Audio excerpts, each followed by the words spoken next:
అందరికీ నమస్కారం. ఈరోజు నా పుట్టినరోజు సందర్భంగా నా అభిమానులు, కార్యకర్తలు అందరూ కూడా అనేక ప్రాంతాల్లో పళ్ళు పంపిణీ చేశారు, హాస్పిటల్స్లో వస్త్రదానం చేశారు, స్కూల్స్లో పిల్లలకి పెన్సిళ్ళు, పుస్తకాలు పంపిణీ చేశారు. అలాగే కేకులు కూడా అనేక ప్రాంతాల్లో కట్ చేయడం జరిగింది.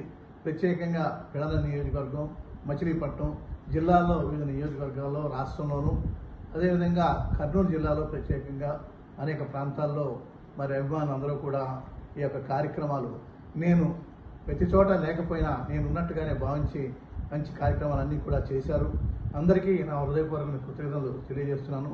3.5 శతాబ్దాలుగా మీ అందరూ కూడా నా వెంట ఉంటూ నన్ను ఆదరణతోటి, ఆప్యాయతతోటి ఆదరిస్తూ, అధికారంలో ఉన్నా లేకపోయినా నా వెంట నడుస్తూ ఉన్నందుకు మీ అందరికీ మరోసారి ధన్యవాదాలు తెలుపుకుంటూ, ఇదే ప్రేమ